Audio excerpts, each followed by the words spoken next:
Yeah. All right. You found an article. Yeah. Yeah. So I found it. Well, it wasn't an article. It was actually a Stacked Marketer segment. And it's actually from like an Instagram post from a lawyer. Okay. Yeah, it wasn't an article. I was hoping it would be, but I think it's a weird day and age where when like Instagram posts by lawyers are being credited. It's like, I'm just an old man, so I don't even have an Instagram. Or the TikTok lawyer posts from lawyers crediting the Amber Heard Johnny Depp case.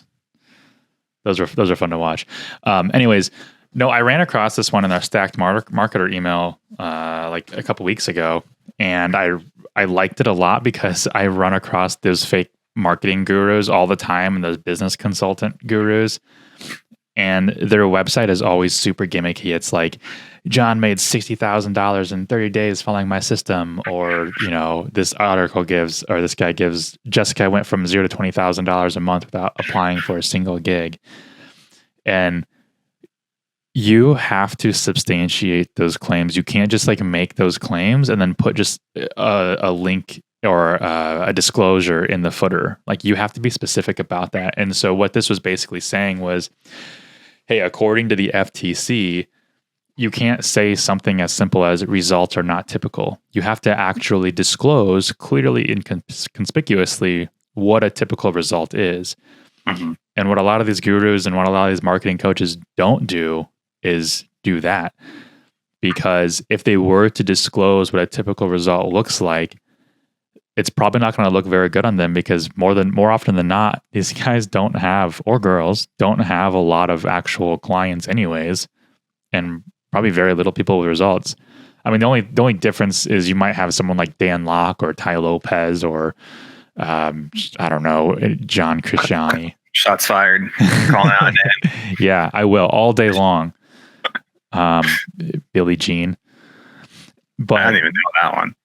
Oh, he actually has a legitimate marketing company. They did marketing for Massage Envy, which is the massage place that I go to. But I almost decided not to go there anymore because I found out that Billie Jean Marketing did their marketing. Wait. No, okay. No, I know what you're talking about. Okay. I haven't seen his stuff in a long time. I remember though, I watched some of his YouTube ads and I was like, man, this guy, cringy. But it's good. Yeah, like I guess it's cringy, but it's good. It's like cringy if you know what you're looking for. Figured it out. It's true. He knows what he's doing. He's a good marketer. Mm-hmm. But I don't like what he preaches. And CoffeeZilla actually has a really good episode, or he interviews him, he not just interviews him, but debates him. And Billie Jean is just a total asshat in the interview. Or not even the interview, but the debate. And then there was like a part 2. I'm like, this guy is just awful. I'm like, and he's in bed with Dan Lok and Tai Lopez and stuff too. So, have you seen? There's a YouTube channel. I think it's called How Money Works. Yeah. Have you seen it? Wait, is it the financial guys or? He's a financial guy. Yeah, he just came out with an episode that was specifically on this about like kind of tearing those guys apart. It's a little bit of a hot take with some of the stuff that he's saying. You should send it to me. Okay, I'll make it now. Well, Spencer Cornelia, someone I follow, along with CoffeeZilla, and both of them call out fake gurus. They're part of my inspiration for starting this. Except, like, I'm not necessarily calling people out. I'm just saying, like, hey, here's what a mentor or someone who actually wants you to start a successful agency will sound like, and will give you like the actual good details. A little bit of devil's advocate, I think, is when they're using examples to sell themselves, everybody wants to use their best examples. So, you partly can't fault them because even if people ask us what are results that some clients have seen, it's natural to want to be like, well, here's are some of the best ones that some of our guys have seen, but also go back and say, these are the exceptional. The reality is that most people are a lot more tame, that sort of thing. Except a lot of our results kick butt. Like when I send over, when someone asks me how good our results are, I literally just direct them to that document that you wrote for the 2020 results. I'm gonna say, hey, our typical cost per acquisition is $50 or less. Averaging the averages. Yeah. Like an actual, hey, here's across the board what the average is. Yeah. The only time I don't disclose that is when I send over like reporting for when I'm actually prospecting a client and saying like, hey, here's our sales deck. Here's what an example of your report looks like. Yeah, it's like a really good report in March when traffic like explodes. But we should jump into this. So everybody, welcome back to the Evergrow Marketing Podcast. We're going to cut that out. Everybody, welcome back to the Everbros Podcast. I have a really bad habit. I have a really bad habit of saying Evergrow Marketing.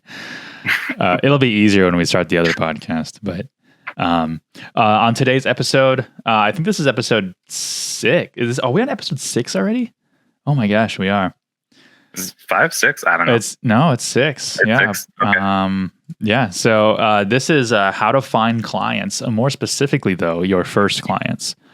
Once you get going with this isn't really a question that you're going to have to ask yourself anymore, because it's going to become a lot more natural on where to find your first clients or where to find continuing clients. And you're going to have a bit of a budget to work with in the future. So I'll start this off with just kind of how I started looking for clients when I started Evergrow. And it was pretty simple. It was just getting on the web and finding any kind of online forum within my industry niche. So the first thing I would do is I'd type in lawn care forum or landscaping forum or discussion or whatever. And there was a really big site that came up and it's called Lawn Site. And they had topics from across the board. And more specifically, they had one just on marketing, a forum topic. And so I would just peruse that and answer questions. And I registered under Evergrow Marketing. That was just the name. But you also have to pay attention to the rules of these forums too, because a lot of them don't allow you to solicit. And this one in particular didn't even allow me to link to my own site. So when I answered questions, I had to be as objective as possible. And it almost created framework for how I acquire clients and look for clients today. And you'd be surprised though, like just answering questions. Someone says, hey, how does rate my website? I would rate their website, except I would do a really deep dive and say, hey, this is where you're missing the boat on. And I wouldn't say, go hire a professional. I would just say, hey, this is what you can do to change it for yourself. And oftentimes the deeper you describe something, the more someone's just going to be like, I don't want to do that. That sounds like a lot of work. Nah, that's true. It's like when you research or you're Googling a do-it-yourself project of any kind. I do this probably half the time, where I start getting into it and I think, oh yeah, no, I don't want to pay somebody. I'm just going to do this myself. It can't be that hard. I'm sure there's a YouTube video on it. It's 20 minutes. I watch the video. It's 20 minutes. I try it for like 40 minutes and I'm already twice as long as they said it was going to take. And then like, nah, nope, somebody please, here's my money, do this. Well, that actually happened to me on Wednesday, because I was shampooing my carpet on Monday with my household shampoo I got from Target. And I realized that this was taking way too long. And all I was just trying to do was just get a clean carpet. Like I wasn't trying to get any stains up. I'm just kind of a neat freak. And it took me probably an hour just to do like a part of the hallway.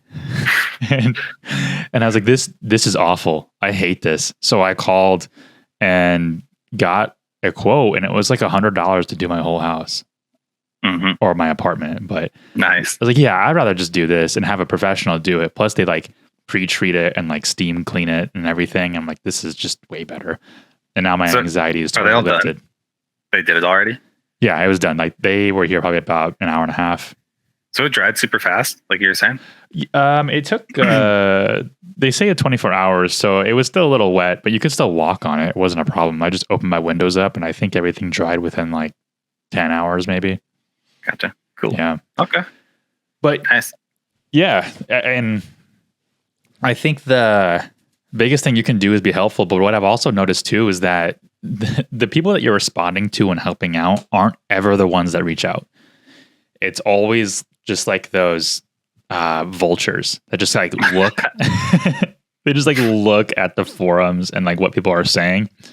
Yep, and they're not stupid. Yeah, you don't need to put a link there or whatever, or put a sales pitch in. They're like, hey, this profile is called Evergrow Marketing, and they're dropping some hot advice. I'm going to go Google them and find them. And it's not that difficult.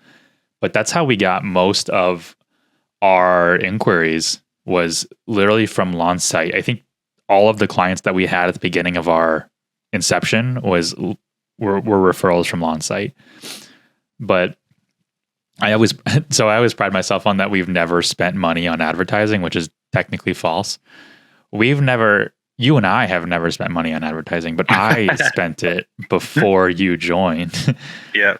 And well, I remember you asked me about it too. Well, it wasn't like ads, like Google ads. I did it because I was unblocking myself from a LaunchSite restriction. And it was a display. So LaunchSite has this thing where you can't post a link to your site if you're a vendor or not a lawn care business owner, unless you're a sponsor. And in order to become a sponsor, you have to pay for one of their sponsorship packages, which I think was like 3 months at like $400. So I was like, well, I'm going to load the credit card up, put $1,200 on this guy. and I did, and I became a sponsor. So I was able to post back to my site, but I still didn't ever pitch anything. All I did was I mentioned this, I can't remember which episode, the second one, I think, but I saw the same reoccurring questions all the time. So then I would write like 1,200 to 1,500 word blog posts answering those questions in detail and giving instructions on how to do those things. Like if it was like optimizing your Facebook business profile, I wrote it like a literal how-to guide on doing it. So like I didn't even have to do any of the work. And it goes back to the shampooing thing. Even though someone can do it, that's not what they're hiring you for. They're hiring you because, one, you're the expert. If you run into unique situations, you know how to handle it. Two, their business is lawn care or whatever their niche is. Their business isn't marketing. They don't want to handle that. I'm sure they can handle their own books, but they probably outsource that too. Yep. And lost my train of thought. So yeah. Wait, what was I talking about? Well, we might be able to keep this one a little shorter if we just go on to the next source. So wait. Oh, I remember. So I just posted those links onto the actual forum, and then people would just click through those and go to the site, and then suddenly they're on my site and browsing my catalog. But the fun thing about it though was after my campaign ended, my 3-month campaign, I shut things off. I was like, okay, that's no more ads. I actually got no traffic from those ads. It was terrible. All the traffic came from the work that I put in. And then they forgot to remove my sponsorship for 3 years until they were bought out by another company. And now that sponsorship thing isn't really a rule, or I've been grandfathered into the system because I have never once solicited. Here's a hot tip for anybody who gets this far later on. This isn't really common anymore because programmatic media buying has become so popular. But wait, define that. Programmatic, so just buying your ad space online through some sort of marketplace. So like Google Ads allows you to. So basic model with AdSense, you have publishers, they run websites, right? And then they sign up. They want to monetize their website with ad space. So they sign up for whatever. It's not Google Ads, it's on their end. But then you have advertisers who go from Google Ads and say, I just want to buy ad space on various websites. So you got Google, who's the middleman. It's probably the most popular one. There's a ton of them out there. But that's for display, one of the most popular ones. But so when you start doing that and you find ad spots that are working really well for you, depending on the traffic and the volume, and there's a lot of factors to consider, but you can take into account, hey, maybe it's better if this is really a top performer that I just reach out to the website owner and say, hey, I want to buy out your site. I want to buy all the ad space. Give me a quote, a price, a cost, whatever. And then you can just buy direct. And so it's not going to be applicable for everybody. It'll be really situational, but you can save money that way and get more performance. So, and it's another way to test and make sure instead of going straight for a direct buy, because a lot of companies will do this. They'll say, yeah, we sell our ad space. This is where you get it. These are the estimated impressions. Well, if you go through a marketplace of some sort first, you can kind of vet the performance that you can expect from those places, because everybody's going to have estimated impressions, usually impressions at least, maybe not clicks, maybe not that sort of thing, but they'll give you an idea of what you can expect, and they can be drastically different from what you'll actually get, and then you can be out a lot of money. So yeah, and it depends on like where you're advertising and who you are. Like if I'm on a blog about like dog nutrition and I'm a lawn care marketing company, your clicks are going to be very low. I'm sure they'll sell you ad space. Yeah, I should have said too. So because there is audience versus contextual ads. So contextual being that you ideally want to be in the places where your customers are, based on the type of stuff that they're consuming, so the context, and then you have audience based, and that's why if you're doing a remarketing campaign, and then you see on YouTube that somebody was watching Ariana Grande, and you had a conversion from the ad on her video, that's going to be an audience based targeting method. It's not because the people who are watching her music videos are your, there's some overlap, but it's not, you don't want to go buy out everybody's watching that, because that's a waste of money. So yeah, it's definitely context. You're only going to be buying these websites if that's where your customers all go, if that makes sense. Yeah. Well, and not to hammer on like the paid advertising spend stuff too much, because I know this podcast is more about acquiring your first customers. And if you're acquiring your first ones, you don't really have that budget unless you're like me and are okay with loading up a credit card. Yeah. Really, that was like a 3 years later thing. It really was like, probably don't even do that from the start. We would be there right now if we didn't get so much traffic from organic, which is kind of the next point too, is when you're first starting out, really focus on that inbound organic, like optimizing your website for whatever your industry niche keywords are with your service. So, ours is landscaping and lawn care marketing company. We do really good for like Facebook page optimization because I have a really lengthy blog post on how to do it. But then the article that we rank for. I've got that 4-part what is SEO series that's like cumulatively 10,000 words. And that ranks in the Google Discovery feed. That ranked in the Google Discovery feed before people even knew how to rank in the Google Discovery feed. I think they still sort of don't, but yeah. Well, and it was totally by accident. I was not like figuring out how to do it, and then I did it. But our site's SEO is really good, and one of those tactics to that SEO is guest posting, but not just like guest posting anywhere that has a high domain authority. So if you're getting into the marketing space, the digital marketing space, you probably hear a lot about domain authority and link equity and getting equity from sites that have a high link juice. That doesn't matter as much as the qualitative aspects of the site that you're getting on. So I don't care if a site that has a domain authority of 70 links to me if it's not relevant to me. And I can illustrate this by some of the first guest posts that we wrote were for Turf Magazine, which is an industry publication for lawn care business owners. And they actually took 2 of my articles in a month. And what I did was I pitched them the entire article. So I've learned that a skill that I have is pitching articles to publications and having them publish it. 100%. And it's a really hard skill to have, and it's what a lot of people hire PR firms for. But it's just my tactic is, and we can have a whole segment on this, but my tactic is I literally write out the entire article and then I send it to them and say, hey, I want to post this only on your site, and then just wait a week, see if they respond, follow up a couple of times. But you have to be truthful in that. If you are saying that to them, you cannot be sending that anywhere else. You just have to be honest.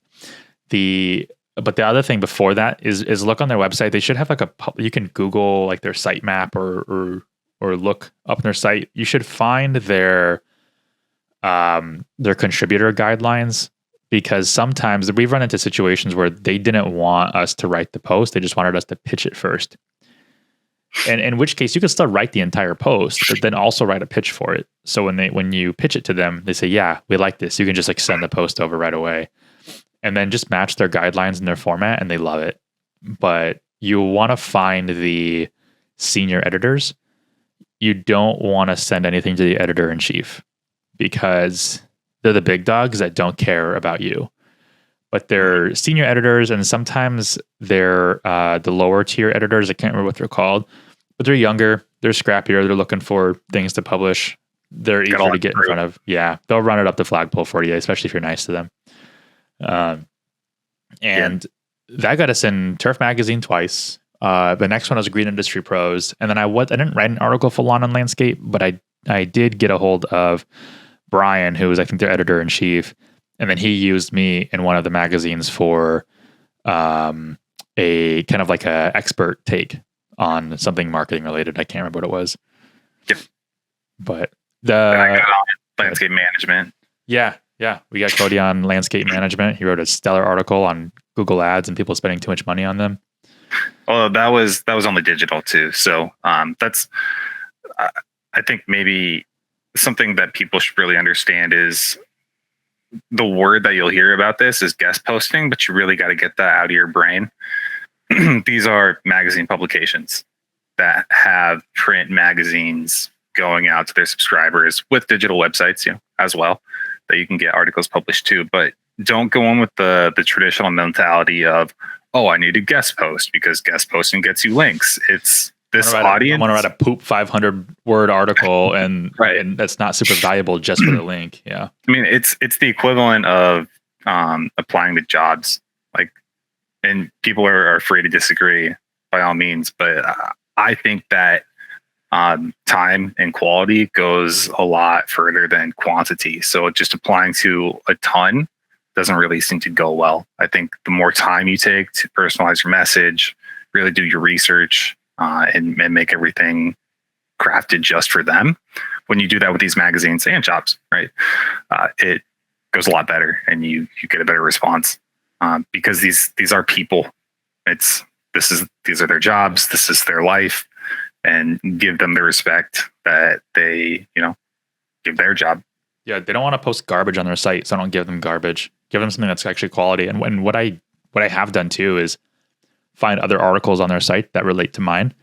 And then while I'm writing it, I insert links to other articles on there to help their own SEO when they post it. And sometimes part of their contributed guidelines is don't include links at all. And, I won't.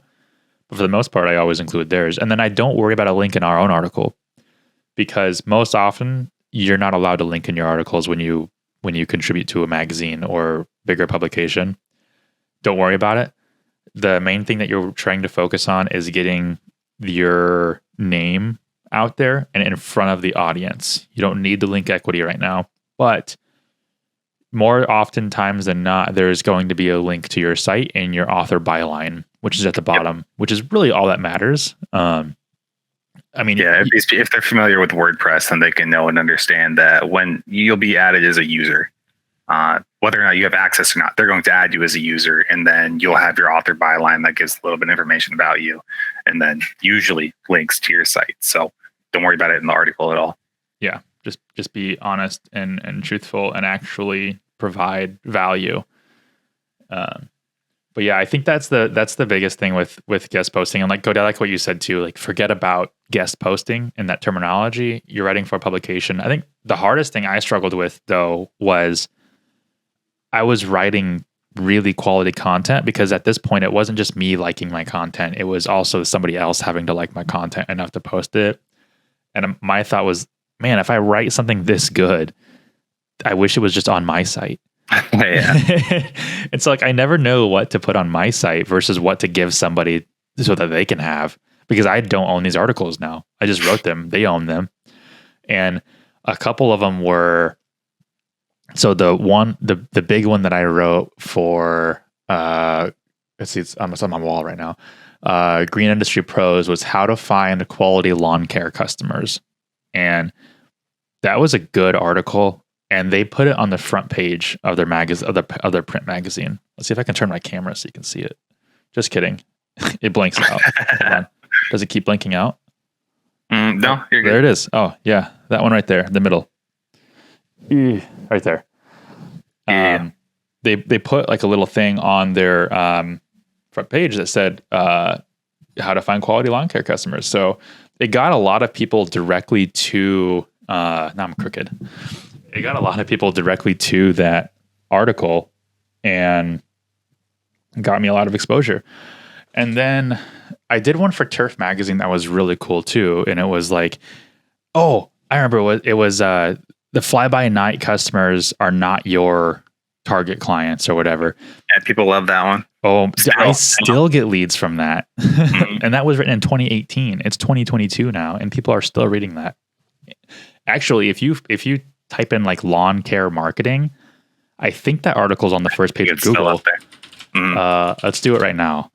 Something I didn't think about is maybe we should have told people you own acquisition for us, and I'm generally not involved. Oh, yeah. Maybe we should have started and thrown that out at the beginning. Well, we talked about it in the second episode, which aired. Okay. Yeah. Yeah. Well, a little bit. Yeah. So like I can and have been, but it's definitely what you own, and kind of tap me when you need to. But it's been from the beginning when it was just you, and then once we started acquiring, and then now because it's become a little bit more logistical in some cases, I'll be more included, but it's still just on the back end sort of thing. So like something as simple as we have footer credits on the sites that we build that say our name. Like I'm not talking to clients, but when we have those sort of discussions, that's something that we talk about. So, and I'll say that quick, I guess, just because I mentioned it there. That's not a bad idea. Just to have your name. If you build a website, put your name at the bottom, because if people like it, they'll find you that way too. We don't link it though, because that's kind of spammy to have that link on every single page. We just put that credit in there, and it's free advertising. And we actually did get a client from it. Mm-hmm. It was in Florida. Yeah, we had one of our Florida clients who just got a website build, started with us early, and then one of their competitors reached out to us and said they liked their site a lot and wanted to get a site built by us. But and the other Florida client wasn't doing marketing with us, so it's free game. So we built their site too, and just doing that is pretty good. But yeah, I think some it depends. People have different takes and opinions on whether or not to link or not link, but at a minimum, I think the general practice is no follow if you're going to do something like that. That way, you're not intentionally hacking and manipulating things by running effectively a private blog network. Although you've got people like Narrative Corporation and all their magazine links. I'm pretty sure all their footer links are follow links where they have it's a public blog network. It's no different. It's just that Google likes them. So yeah, that's an idea. But if nothing else, at least get your name shown so people know you're like an artist and get your credit. I did a search, lawn care marketing. The fourth organic listing is turfmagazine.com. 9 marketing tips to prepare your lawn care business for spring. It was an article I wrote November 2018. It's still ranking. Yeah, I guess that's what you were talking about it. And I think people should know that's when you do write something, you should consider that about what is your ranking potential for something like this versus if I give it to somebody else, what is their ranking potential because of their domain authority, that sort of thing. Because it's effectively parasite hosting isn't the word. I can't remember what they use or what they call it now, but you're renting their authority, but it's still your name. When people actually read the article and the people who care enough to learn about it, you're still the one showing up. So with the right articles, it's a great tactic. They gave me all do follow links in the article. I gave I did. I have a do follow link for search engine optimized as the anchor text, a do follow link for why you should have a website anchor text, and a do follow link for optimize your Facebook page. So like they gave us the kitchen sink, but I also linked to a lot of their stuff on their own website too. So they were happy about that. Yep. Nice. They let me write as long as I wanted to do, though. I think I wrote like over 1,000 words. A lot of publications will say, hey, keep this to 800, especially if they are printing it, because they only have so much space on a page in the magazine. But that's all mainly for publication's sake. You can still guest post on other sites that are related to your industry or your niche. I would just make sure that you're looking for quality and not quantity. I'm in so many SEO groups right now where they're just like, hey, looking for guest post websites. Where can I find guest posts? And it's just garbage. Don't guest post because you want link equity. Guest post because you want the audience of that publication.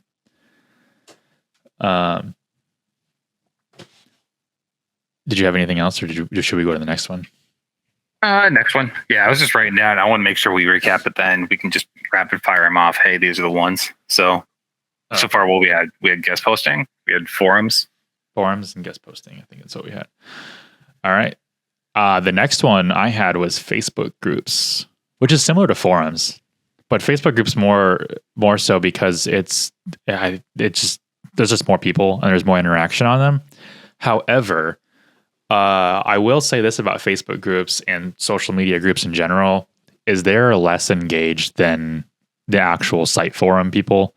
People on site forum treat site forums like email. They will check it once or twice a day and then give very solid responses, whereas people treat Facebook more like chat. And yeah, social is finicky. Yeah, we haven't found too many quality clients from social. A couple. But a lot of them are just kind of website builds only and one-time sells. But the reoccurring marketing clients don't typically come from social. They actually come from Google, or they come from referrals. Yeah, referral. Well, we've only had like one referral. We haven't had very many. Referrals from like publications, but from client to client referral, like a client referring us. Yeah, we've had like one or two. It's not a lot. I can make it 2 right now. Well, we have 50 clients, so 2. Okay. 2 is not very many. People say, why am I here right now? Like, hey, let me give you advice. Nothing I don't do in our business. Like, yeah. Well, according to HubSpot, which tracks our close rates and where people come from, it's like 2. All right. Well, guys, I'm gonna shut up now. So. But, and the same rules apply there too. 1, don't solicit your services. Also, most groups that you get into relating to your niche won't allow you to. So I'm in a ton of lawn care and landscaping groups. I also have competitors there as well. I have competitors on LawnSite. And when I first started, I was a new player on the scene, and a lot of industry veterans that were in the marketing space for that niche, because you're not going to be the only person in your niche. There's going to be competition. And we'll talk about that later, but you can't talk down on one, you can't talk down on competition. And 2, you have to just be honest with your skill set. If you're terrible at what you sell, if you haven't niched down in your services and you're not good at it, then you're going to look like an idiot in front of your competitors and also your potential clients. So you'll have these competitors. Don't get into engagements with them. Don't worry about what they're doing. Just answer questions as good as you can. If somebody asks, when I first started, a lot of people asked, hey, do you do this for a living? And I would just say, yeah, I own a marketing company for landscaping and lawn care businesses. And I'd leave it at that. I wouldn't even name it or link drop. And then usually they would just message me privately on Facebook, and then I'd give them the details. But I would never also reach out. Like this is like cardinal rule number one that I have, which is never reach out to somebody in a group. Never just private message them and say, hey, are you looking for these services? Because that's a good way to get you banned from a group. And two, it's just a dumb thing to do. Like it's just, I've never seen anybody have success with that. Mhm. At least, quantifiable I ignore success. those people. I get the messages all the time. I don't Like, ignore. I don't ignore them. They hear my wrath. Yeah. I felt bad for this one guy because he messaged me and he goes, hey, are you looking for any backlink services? And I said, how did you find my Facebook? And he goes, you're in this SEO group. And then I sent him a screenshot of the rules to the group, which is no soliciting. It's an SEO group I'm an admin of, actually. And he goes, oh, I'm sorry. My family has just fell on hard times and I'm just trying to sell my service. I was like, I didn't respond to it, but I was like, why'd you got to hit me with that? Hey, don't do that to me. Don't put that on me. You So- carry that way, man. Yeah. So I just ignored them and decided to not block him from the group. But yeah, stick and okay. And then the same rules apply though. What, like I was saying, was when you respond to a question, it's never that person who reaches out to you. And sometimes they say they will. They're like, oh yeah, I'll hit you up, but they never do. It's always somebody scanning the forum. So just keep that in mind. Don't try to sell the person you're responding to. Just be helpful. Someone else will reach out to you. Do you ever do this? Okay, so I don't know. I would guess I have an obsessive personality when it comes to getting interested in something and learning something. So I'll go deep and I'll ignore everything else. And it's great when there's something that we have to learn thoroughly and test something. But so for example, like Reddit, if I'm reading a thread or I will append Google searches with Reddit just because I want the search results to be Reddit because I trust the authenticity a lot more some of the time. So if I find something that's super interesting and I find the user, I just go creep the user because I'm like, who are you? What is your life? Why is it so interesting? And I go deep down in. Of course, I don't even know if I'm logged in when I do this. This person has no idea who I am. And I'm like deep diving into their post from 8 years ago on what they were doing in their life. Is that just me? It could be. It wouldn't surprise me. It's not me.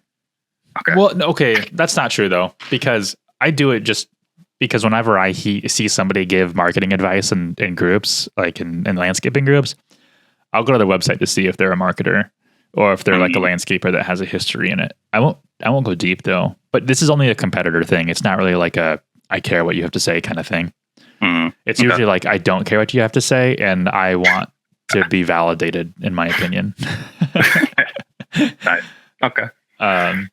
But I get your point though, and maybe some of our listeners do, but that goes along with the same point of people being like, do people actually click on those ads? I can't remember the last time I saw one of, I can't remember the last time I clicked on a Google ad. I'm like, yeah, people I don't click on ads. Nobody clicks on ads. Yeah. Well, 10% of your website traffic does. So, Yeah. But yeah, I think that's really all I had to say with social. I see you got guest posting, forums, forums, Facebook groups. and well, not just guest posting, but publishing, getting in with magazines. Ooh, I wrote it down as guest posting. Why'd I do that? I don't know. Take it back. I will say this about social. Industry though. publications. That sounds nice. I will say this about social though. When I first started, I was on every platform. I think the idea was everywhere, always. Mm-hmm. So I was on Instagram, Facebook, LinkedIn, Twitter, and I don't even know which other ones, but I think I might have been Reddit too. But and like trying to post on every platform, don't do that. Just find out where your audience is and just be there. My audience, I have a pretty big audience on Instagram, but none of my clients go to Instagram. Nobody's on Twitter in our industry, or at least people reaching out to us. Everything is pretty much Facebook based. So I focus on Facebook and LinkedIn. We've learned more about LinkedIn lately. Yeah, that's true. But LinkedIn and Facebook is pretty easy. You can basically almost copy one thing to the other, maybe change a couple words to make it a little more professional. But I focus on Facebook first, and then I move to LinkedIn. And I think one of the main reasons is because I think a lot of people use Facebook as a qualifier. So like they'll come to our site by Googling us and say, hey, let's check out their social presence. And by social presence, they mean Facebook presence. Mhm. But I get on LinkedIn because LinkedIn has groups too. But they're not super great. They're just like, they're usually like landscaping groups that are full of other vendors. So I don't know. I'll post some things in there, but not a lot. LinkedIn's weird. I hate LinkedIn. I hate the people on LinkedIn. Yeah, Here's the thing. I used to have my about section used to just be like, I'm here and I hate this. Yeah, I missed that. But you're like, oh, got to be more professional. Yeah. I'll say this. I hate the people on LinkedIn, but I like the same people on Facebook. Mm-hmm. I remember your bio on LinkedIn. It said, I never wanted a LinkedIn because I see people acting professional, but then saw pictures of them on Facebook drunk the weekend before. Mm. And I was like, it's on his bio. No. Yeah, it's just anyway, I'm done. I'm gonna shut up. You keep going. Okay. My next one is a good one, and I just thought of it. I forgot about it, but it's get I'm stuttering. What I'm thinking of. The next one's a good one.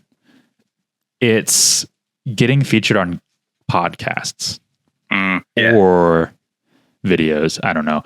But podcast is huge because in late 2018, I was on our first lawn care podcast.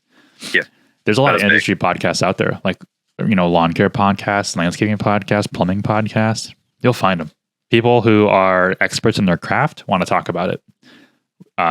Which is ironically why you're here, because we want to talk about marketing. We're the guys. We're the podcast. We're those guys. But so I just got on there and I talked about some podcast ideas, and what I did was I listened to every episode he had, and I think he had like 20 episodes. So he was relatively new at the time. He's got over 200 now, but it was relatively new, so I was able to listen to every single episode. I was looking for two things. One, I was looking to see if he would have us on as a guest. And then two, I was looking to see if one of our competitors might be on there. Maybe one that we haven't heard of. Maybe he was maybe he's already covered a topic that I wanted to talk about. But then I found his email. I don't remember how I did it. He mentioned his email, or he mentioned his company name, his lawn care company name in one of his episodes. And I just Googled it and I reached out to his email and just said, hey, I want to be on your podcast. I really love it. Basically inflated his ego and said, you physically went there, didn't you? I did. Yeah. But that's because I was living in Lenexa, Kansas at the time, which is a suburb of Kansas City. And he was in Olathe, which is also a suburb of Kansas City. So it was just totally by coincidence that we were right next to each other. Otherwise, Cody and I are like 300 miles apart. Yep. And we're just doing this on video, but that's a huge thing now. But yeah, I physically forget that we're further apart now because I got so used to Cedar Falls, and now that we're an hour and a half further from everybody, it's kind of cool sometimes because like Chicago's super easy, but anytime we go any of the other ways, we're like, why does this suck? This sucks now. Anyway, I'm contributing nothing this episode. I've just got nothing but interjections of completely worthless. It's keeping things interesting. But yeah, I just reached out to him and said, hey, here's some ideas that I think would be really cool for your podcast based on some of the topics that you covered. And then I referenced some of the episodes that he did, both in the beginning, some in the middle, some towards the end. And then he emailed me back and said, yeah, it'd be great to have you on. Let's chat. And then we got a few clients from there. It was our first one, but then we've been on the $1 Million Landscaper podcast like 3 times now. No, 4 times. Was it 4? I think it's 4. No, it's 3. It's 3 because we had a 3-part series, but we condensed it into 2 episodes. No, you're right. It's 4.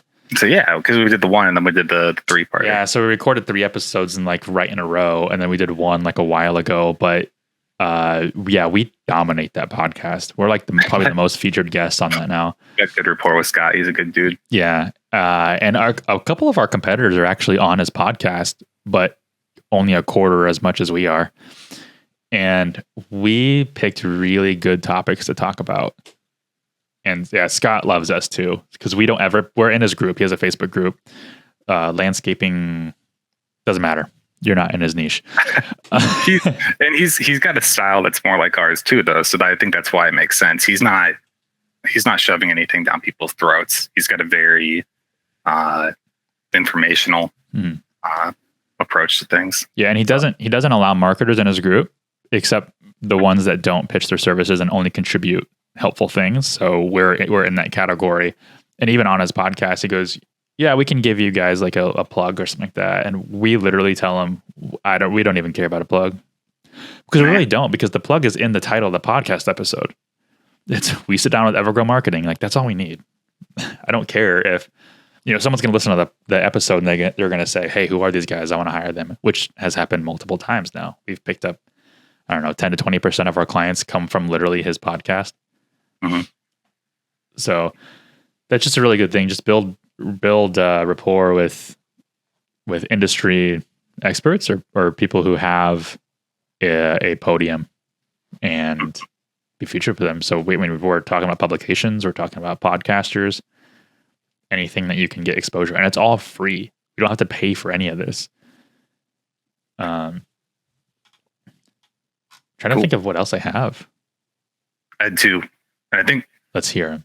Well, we kind of said them. I'm gonna say them point blank, just so people understand. Rank on Google, and you're not going to.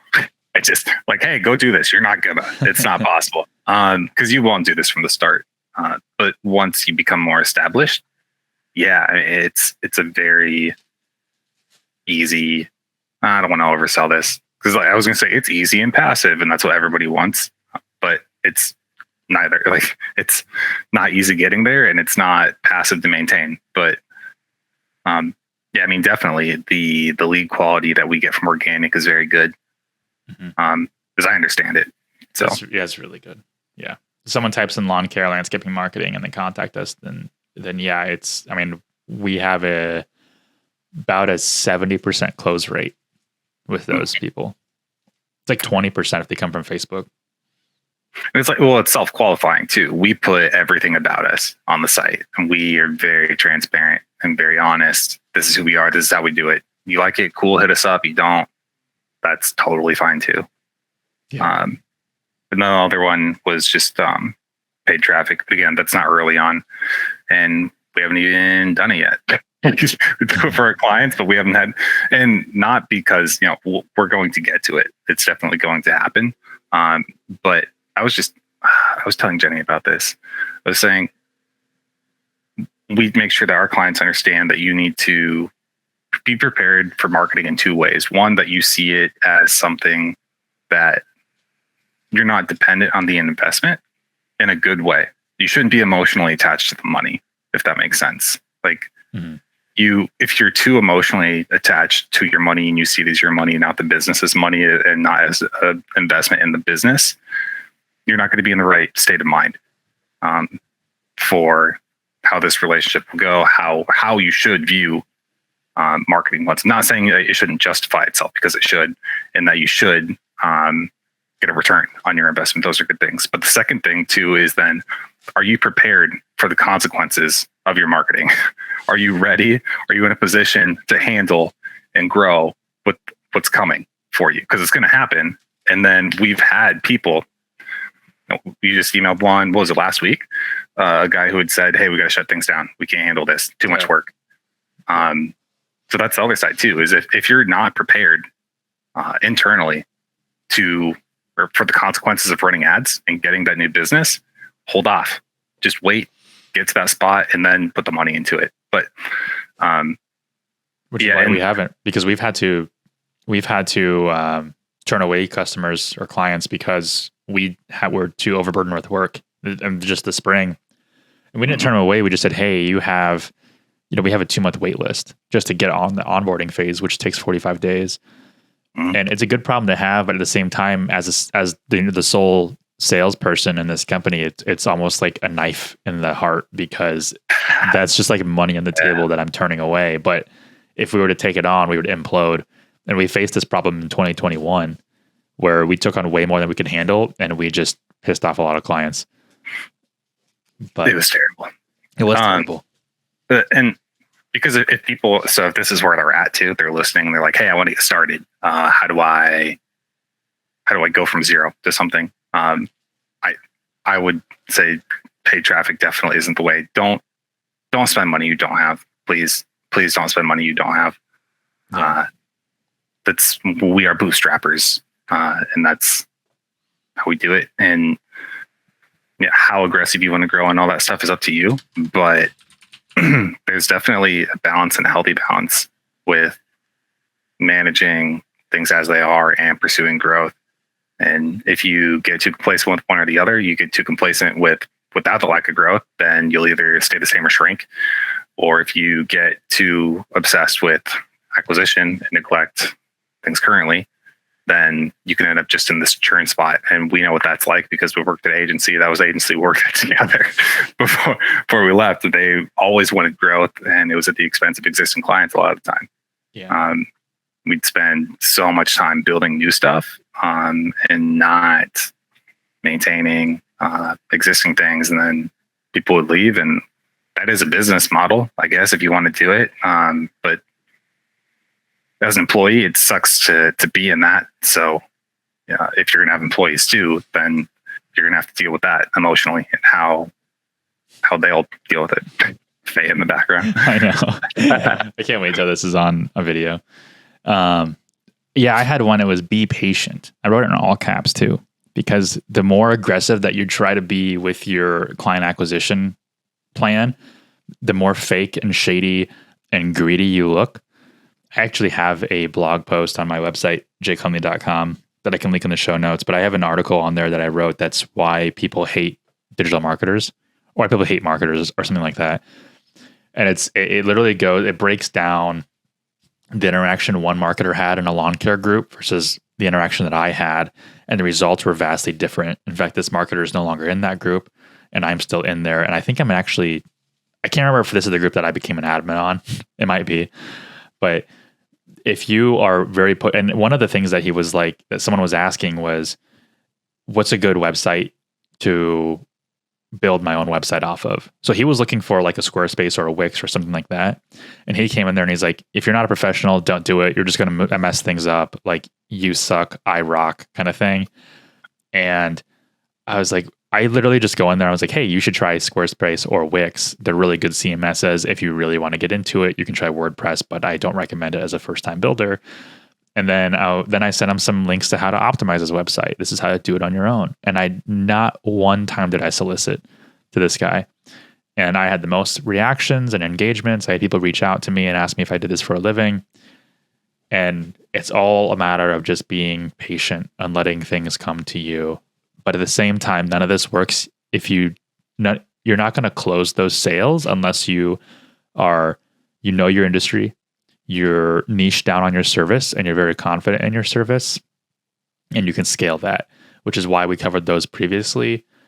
And then in some of the next episodes, we'll talk about sales and how to actually close. But this specific episode is more of how to find your first clients. And the last thing I had was practice what you preach. So if your target is to sell SEO and Google Ads like ours is, then our main client acquisition approach is going to be SEO and Google Ads. And for the most part, it is just SEO. I don't reach out to people. We don't do mail campaigns. We don't do anything like that because we don't offer those services. We don't, if we started I get this all the time. People message me on LinkedIn and they're like, hey, how would you like to buy this service or whatever? Or they say, we're a web design company and we're looking for this. Are you interested? Or I can get you more clients using our proven strategies or whatever. And I usually just reply back to them and say, is your proven strategy messaging my clients on LinkedIn? Because that's what you're doing for me. If you're trying to acquire clients for yourself, but then offering a different service to get me clients, that doesn't make any sense.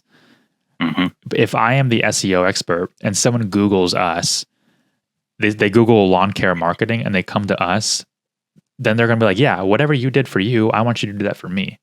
Mm-hmm. And that's like the essence of practice what you preach. So it can give you some good ad ideas too, like retargeting.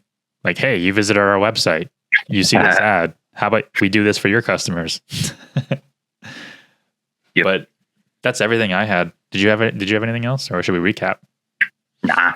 Let's Go ahead. Recap. So, number one, focus on your SEO. So your website, rank it, do keyword research. In tandem, try to find places and posts or publications that your audience is on. Write good quality content, not cheap crap just for a link. Establish those relationships with those editors in some of those publications. Be okay with not posting your best quality on your own site. Let the publications have it. The next one is find places that you can be a guest on, podcasts, any kind of videos or series that are industry related, even like live streams. Find online forums and social media groups that you can become a group expert in or a forum expert in, and do not solicit or private message anyone. Just answer questions and follow the rules. Then I had practice what you preach. Don't DM people or get people by spammy email marketing if you don't offer those services. Last thing, offer spammy email marketing. That's good. Yeah. It's a really good way to get all of your emails sent to spam inbox and then just never get a client again. And then be patient. So don't try to get a client tomorrow. I mean, it took me almost 6 months to acquire my first client after starting Evergrow. But then it snowballed and really exploded from there. But I didn't have the things that I know now. And if I did then, and I knew about guest posting, I knew about getting on podcasts and joining these groups and doing the things that I'm doing now, I bet I would have had a client within the first month or two. But all right. Well, that's everything. Hope you guys enjoyed this episode. Stay tuned for the next one. Cool. Thanks for listening. Cheers.